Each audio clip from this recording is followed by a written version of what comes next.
ഇപ്പോൾ വരുന്ന വളരെ പ്രധാനപ്പെട്ട വാർത്തയിലേക്ക്. സമൂഹ മാധ്യമ അധിക്ഷേപത്തിന് പിന്നാലെ യുവാവ് ജീവനൊടുക്കിയ കേസിൽ ഷിംജിത അറസ്റ്റിലായെന്ന് സൂചന.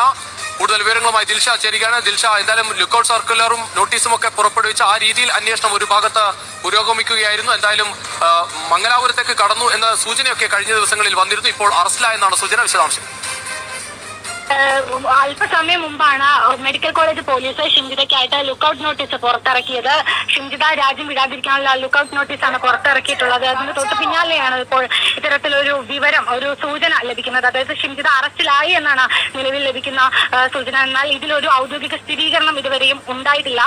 വടകരയിൽ നിന്നാണ് അറസ്റ്റിലായത് എന്നും ഷിംജിതയെ അല്പസമയത്തിനകം മെഡിക്കൽ കോളേജ് പോലീസ് സ്റ്റേഷനിൽ എത്തിക്കുമെന്നും അറിയാൻ സാധിക്കുന്നുണ്ട്. എന്നാൽ പോലീസുമായി ബന്ധപ്പെടാൻ സാധിച്ചിട്ടില്ല എന്നുള്ളതാണ് ഇതിൽ പ്രധാനപ്പെട്ട ഒരു കാര്യം. എന്തായാലും അല്പസമയത്തിനകം തന്നെ ഈ ഒരു വിഷയത്തിൽ ഒരു വ്യക്തത വരുന്നതായിരിക്കും. എന്തായാലും വടകരയിൽ നിന്ന് ഷിംജിത അറസ്റ്റിൽ ആയിരിക്കുന്നു എന്നൊരു സൂചനയാണ് ഇപ്പോൾ ലഭിക്കുന്നത്.